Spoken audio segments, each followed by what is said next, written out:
Right Pawan, ప్రభుత్వం టెండర్లు పిలిచినప్పుడు చాలా అవకతవకలు కొన్ని మోసాలు మనం చూస్తూ ఉంటాము. టెండర్లు సిండికేట్ కావడం, ఉత్పత్తి కంపెనీలు టెండర్లు వేయడం ఇలాంటివి జరుగుతూ ఉంటాయి. మామూలుగా టెండర్లు పిలిచినప్పుడు అన్ని కంపెనీలు కొన్ని కంపెనీలు వచ్చి టెండర్లు వేస్తాయి. బట్ ఇక్కడ మాత్రం మనం చూస్తే ఐరన్ ఓర్ కి సంబంధించి ఒకటే కంపెనీ రెండు టెండర్లు వేసింది. అందులో ఒకదానికి గ్రీన్ సిగ్నల్ ఇవ్వడం జరిగింది ప్రభుత్వం. అయితే దీనికి సంబంధించి ఆంధ్రజ్యోతి ఎప్పుడో దీని కథనాన్ని ప్రచురించడం జరిగింది, ఎప్పుడో చెప్పింది కూడా. సో ప్రభుత్వ పెద్దలు ఒక కంపెనీకే ఈ ఐరన్ ఓర్ కి సంబంధించి టెండర్ అప్పజెప్పుతున్నారు అని చెప్పింది. ఇప్పుడు అదే జరిగింది. సో జగన్ కుట్ర మార్క్ ఇక్కడ స్పష్టంగా కనిపిస్తుంది అని చెప్పి ప్రతిపక్షాలు అయితే విమర్శలు చేస్తున్నాయి. రైట్, మనం చూస్తే కనుక ఈ స్కీము ఈ స్కాము నా భూతో నా భవిష్యత్ టెండర్లలో సిండికేట్ కావడం కావచ్చు, ఉత్పత్తి కంపెనీలతో బిడ్లు వేయించడం కావచ్చు, చాలా చూసాం. కానీ మూడో వాళ్లకు అవకాశం ఇవ్వకుండా ఒకే కంపెనీ ద్వారా రెండు టెండర్లు వేయించి ఒకటి ఖరారు చేయడం బహుశా ఎక్కడా ఎప్పుడు జరిగి ఉండదు.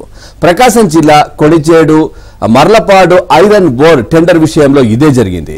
ఈ టెండర్ నోటిఫికేషన్ సిద్ధమయ్యే దశలోనే దాన్ని జిందాల్కు కట్టబెట్టబోతున్నారని ప్రభుత్వ పెద్దలు ముందే నిర్ణయించారని ఆంధ్రజ్యోతి అప్పట్లోనే చెప్పింది. టెండర్ నోటిఫికేషన్ ఇచ్చాక అదే విషయాన్ని పునరుద్ఘాటించింది. ఇప్పుడు అదే జరిగింది. ఇక్కడే జగన్ మార్క్ కనికట్టు బయటపడింది.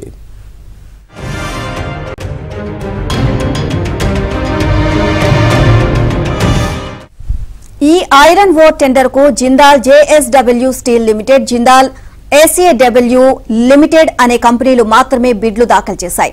ఈ రెండు జిందాల్ గ్రూపునకు సంబంధించినవే. మూడో కంపెనీ ఏదీ బిడ్ వేయలేదు. జిందాల్ గ్రూప్ 1982లో జేఎస్డబ్ల్యూ స్టీల్ లిమిటెడ్ ను ఏర్పాటు చేసింది. 1984లో ఇదే గ్రూప్ జిందాల్ ఏసీడబ్ల్యూ లిమిటెడ్ కంపెనీని ఏర్పాటు చేసింది. Jindal steel iron ore steel తయారీలో ముఖ్యమైన కంపెనీ. జిందాల్ ఎస్డబ్ల్యూ గృహ నిర్మాణాలకు అవసరమైన స్టీల్ పైపులను తయారు చేస్తుంది. అంటే ఒకే గ్రూపునకు చెందిన రెండు కంపెనీలు బిడ్డింగ్ లో పాల్గొన్నాయి. వీటిలో టెండర్ ను జిందాల్ ఎస్ఏడబ్ల్యూ లిమిటెడ్ కు కట్టబెట్టారు.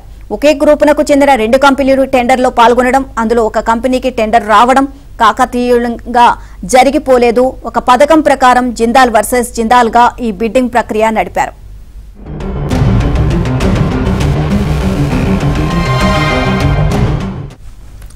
ఈ టెండర్ ద్వారా ప్రభుత్వానికి తీరని నష్టం చేసి ప్రైవేటుకు మేలు చేయాలన్న సంకల్పాన్ని జగన్ సర్కార్ బలంగా అమలు చేసింది. కొణిజేడు మర్లపాడు ఐరన్ ఓర్ బ్లాకుల్లో ఏపీఎండీసీ ప్రైవేట్ సంస్థ కలిపి మైనింగ్, ప్రాసెసింగ్ తో పాటు విక్రయాల కోసం జాయింట్ వెంచర్ కంపెనీని ఏర్పాటు చేయాలనేది అసలు లక్ష్యం.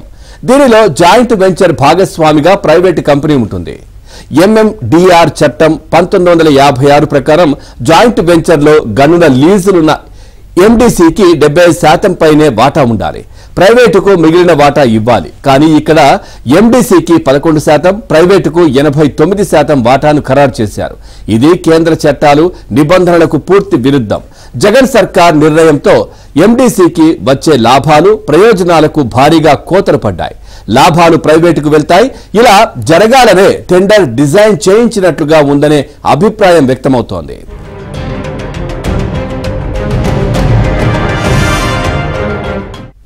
తాజా ఒప్పందం ప్రకారం జిందాల్కు లాభాల పంట పండనుంది. టెండర్ స్వరూపం చూస్తే ఈ విషయమే స్పష్టమవుతోంది.